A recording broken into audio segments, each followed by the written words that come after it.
तो दोस्तों welcome to study coach 91 और आप सभी का दोस्तों स्वागत है। दोस्तों इस वीडियो में हम लोग देखेंगे इंटरमीडिएट के मॉडल पेपर यानी कि इंटरमीडिएट के जनरल हिंदी का मॉडल पेपर देखेंगे 2021 में कैसा पेपर होने वाला है दोस्तों। तो वीडियो को लास्ट तक देखिएगा, आपको पूरी एक एक बातें आपको अच्छे तरीके से समझाए जाएंगे। तो दोस्तों मैं आपको बता दूं कि यहाँ पर सबसे पहले निर्देश है कि आपको जो 15 मिनट मिलता है परीक्षार्थी को प्रश्न पढ़ने के लिए मिलता है, ठीक है। टोटल अगर टाइम बात करें तो टोटल अगर 3 घंटा 15 मिनट के जो है टाइम मिलता है आपको पेपर के लिए, ठीक है। तो जिसमें आपको 15 मिनट ओनली पेपर पढ़ने के लिए मिलता है, 3 घंटा आपको लिखने के लिए मिलता है, ठीक है। तो दोस्तों इसमें क्या होता है कि सबसे पहले आपका होता है खंड का, ठीक है। खंड का में क्या होता है आपको कि खंड का में आपको गद्य और पद से रिलेटेड क्वेश्चंस रहते हैं। खंड खा में जो होता है वो आपके जो व्याकरण वगैरह रहते हैं वो रहते हैं। तो दोस्तों खंड का में जो पहला क्वेश्चन रहता है वो रहता है गद्य से। दोस्तों गद्य से आपके जो 5 क्वेश्चन पूछे जाएंगे वो भी ऑप्शनल क्वेश्चन यानी कि बहुविकल्पीय क्वेश्चन रहेंगे, 5 क्वेश्चन, ठीक है दोस्त। इन 5 क्वेश्चन को आप को एक एक नंबर के लिए रहेंगे, 5 क्वेश्चन आपको पहले नंबर पे, ठीक है, एक एक नंबर के लिए आपके पास रहेंगे। उसके बाद में सेकंड जो रहता है, सेकंड क्वेश्चन आपके लिए सेम वो भी बहुविकल्पीय के लिए पूछा जाता है, ये भी बहुविकल्पीय ही रहता है। इसमें भी आपको 5 क्वेश्चन रहते हैं, ठीक है, और 5 क्वेश्चन एक एक नंबर के लिए रहते हैं दोस्तों।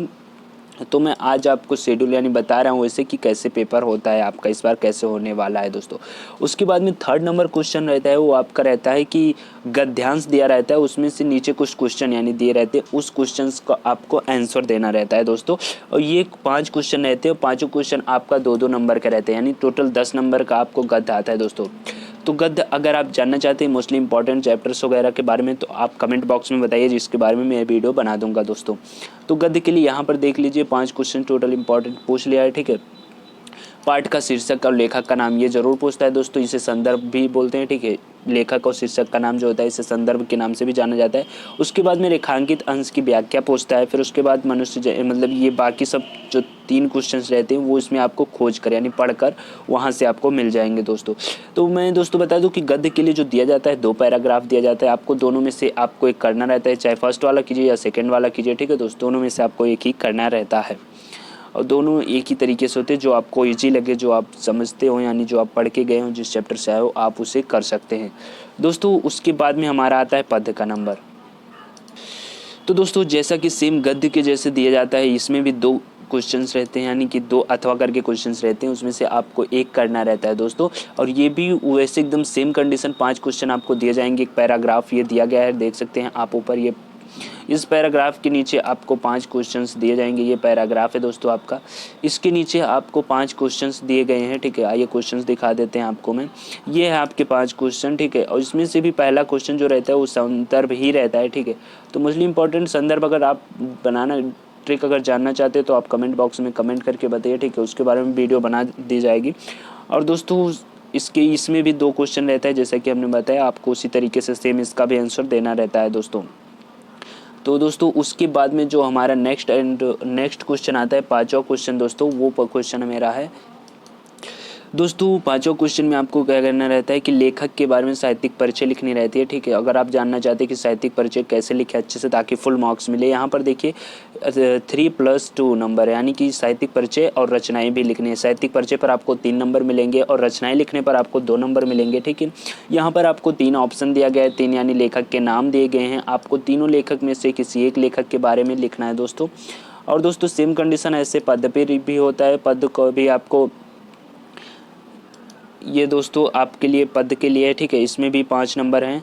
यहाँ पर आपको कवि के लिखना रहता है, ठीक है। कवि का साहित्यिक परिचय कैसे लिखे दोस्तों, अगर आप नहीं जानते हैं तो आप कमेंट बॉक्स में करिए कमेंट दोस्तों। ये तीनों आपके मोस्टली इम्पॉर्टेंट अगर देखा जाए तो कवि हैं, इनकी ज़रूर आपको याद होनी चाहिए दोस्तों। तो इसमें से भी आपको 1 नंबर मतलब 1 क्वेश्चन लिखना रहता है और उसके लिए आपके पास जो होते हैं 3+2 यानी 3 नंबर आपका साहित्यिक परिचय पर होता है और आपका 2 नंबर कृतियों पर होता है, ठीक है। कृतियाँ यानी रचनाएं पर, ठीक है। उसके बाद में 6वां क्वेश्चन अगर देखा जाए तो 6वां जो आपका आता है वो आता है आपकी कहानी के ऊपर, ठीक है। कहानी आपके क्वेश्चन बैंक या फिर आपके बुक्स में होंगी, ठीक है। तो आप कहानी ज़रूर आप पढ़ लीजिएगा, बहुत ही इंटरेस्टिंग कहानी है दोस्तों। इसकी अधिकतम शब्द सीमा 80 शब्द के लिए दिया गया है। ये जो आपकी होती है वो 5 नंबर पूरे 5 नंबर के लिए आपकी होती है, ठीक है। तो कहानी आप मोस्टली इंपॉर्टेंट ज़रूर पढ़ लीजिए। उसके बाद में आपका जो 7वां क्वेश्चन होता है वो क्वेश्चन होता है आपका कि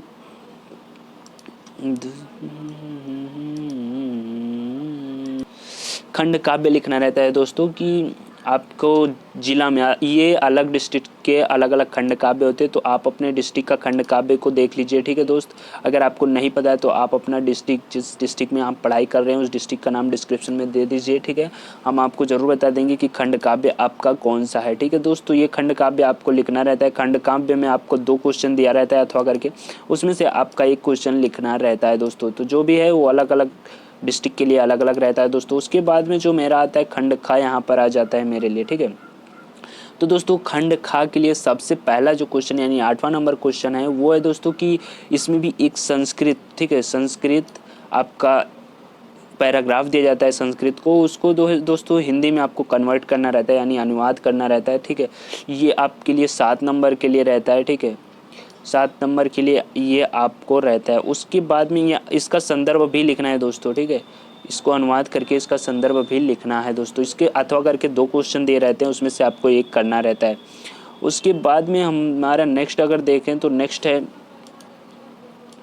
दोस्तों जो 8वां का सेकंड यानी खा का ऑप्शन है, उसमें आपको एक श्लोक दिया जाती है। श्लोक को आपको संदर्भ सहित अनुवाद करना रहता है दोस्तों। इसके लिए भी आपको 7 नंबर दिए जाते हैं, ठीक है। संदर्भ के आपके 2 नंबर और 5 नंबर आपके अनुवाद के दिए जाते हैं। उसके बाद में 9 नंबर क्वेश्चन जो है आपका वो रहता है आपका लोकोक्तियों का अर्थ, ठीक है, मुहावरा रहता है। इसके बाद दोस्तों आपका 9 नंबर का क्वेश्चन आता है मुहावरा। मुहावरा रहता है दोस्तों। मुहावरा का आपको लिखना रहता है अर्थ और उसका एक वाक्य प्रयोग लिखना रहता है दोस्तों। इस यहाँ पर आपको देख रहे हैं 4 मुहावरा दिया गया है। चारों मुहावरा में से आपका 2 का करना है, ठीक है, ओनली 2 का करना है। इसके लिए आपको 1-1 नंबर मिलेंगे, ठीक है दोस्त। सॉरी दोस्तों, एक ही करना है, ठीक है। इन चारों में से आपको एक ही मुहावरा का अर्थ लिखकर और उसका वाक्य प्रयोग करना है। 1 नंबर आपको अर्थ का मिलेगा और 1 नंबर आपको वाक्य प्रयोग का मिलेगा। उसके बाद में 10वां क्वेश्चन का है। 10वां क्वेश्चन में का है जिसमें आपको संधि विच्छेद लिखना है, ठीक है। संधि विच्छेद यहाँ पर देखिए महर्षि का संधि विच्छेद, इसमें से आपको जो सही है उस पर टिक मारना है, ठीक है दोस्त। ये आपको एक ही क्वेश्चन करना है। इसके लिए आपको दोस्तों 1 नंबर मिलेगा, ठीक है दोस्त। 1 नंबर आपका इन क्वेश्चनों पर मिलेगा। 3 क्वेश्चन दिया गया है आपको। टोटल संधि विच्छेद के 3 नंबर मिल सकते हैं, ठीक है, आप अगर आप सही से इसे कर सकते हैं तो।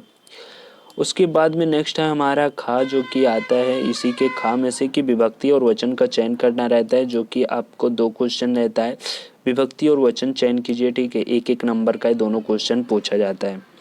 उसके बाद में नेक्स्ट और 11वां क्वेश्चन आपका रहता है कि निम्नलिखित शब्द युग्मों का सही अर्थ का चयन लिखिए, ठीक है, यानी इसकी जो सही अर्थ बताना है पुरुष पुरुष का, ठीक है।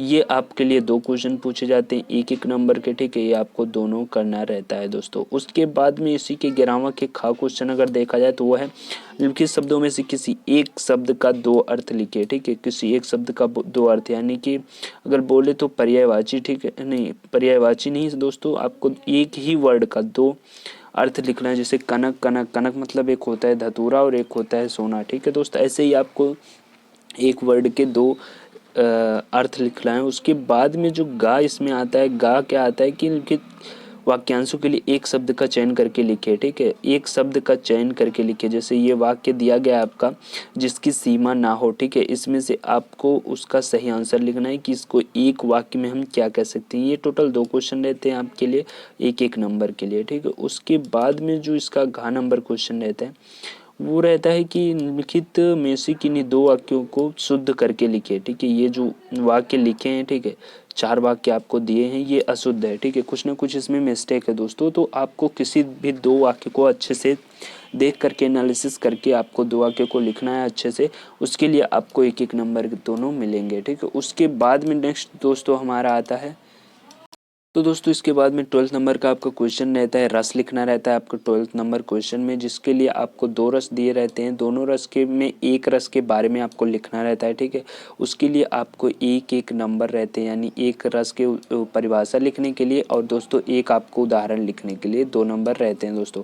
अगर आप रस को लिखना चाहते हैं अच्छे से ट्रिक के साथ में, यानी दोस्तों अगर आप याद करना चाहते हैं रस को बहुत आसानी से, तो इसकी वीडियो बन चुकी है दोस्तों, तो आप इसको आप जा कर के देख सकते हैं।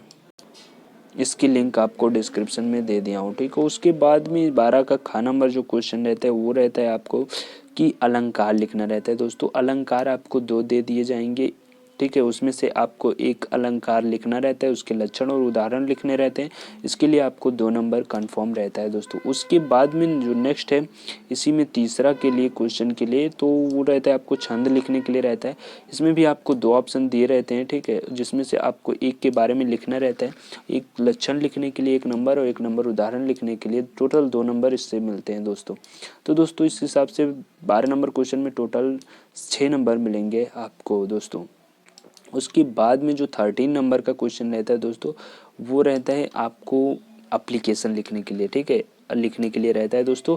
इसमें आपको कोई भी 2 क्वेश्चन दे देगा अथवा करके, उसमें से एक के बारे में आपको एप्लीकेशन लिखना रहता है, ठीक है। इसके लिए आपको टोटल 6 नंबर रहते हैं दोस्तों। उसके बाद में जो सबसे लास्ट नंबर क्वेश्चन रहता है 14 नंबर, टोटल 14 क्वेश्चन नंबर मतलब 14 क्वेश्चंस रहते हैं आपके हिंदी के पेपर में। तो जो 14 नंबर रहता है वो रहता है आपका किसी निबंध लिखने के लिए, ठीक है दोस्त। आपको 3-4 क्वेश्चन मतलब ऑप्शन दे दिया जाएगा, उसमें से आपको एक के विषय में अच्छे से निबंध लिखना है दोस्तों। अगर आप जानना चाहते हैं कि निबंध कैसे लिखे अच्छे से ताकि फुल मार्क मिले, तो आप कमेंट बॉक्स में ज़रूर बताइए, मैं निबंध लिखने के तरीक़ों के बारे में आपको वीडियो ज़रूर बना दूंगा। तो दोस्तों इसके लिए टोटल आपके लिए 9 नंबर रहते हैं निबंध के लिए दोस्तों। मैं सजेस्ट करूंगा कि आप निबंध सबसे लास्ट में लिखा कीजिए, ठीक है।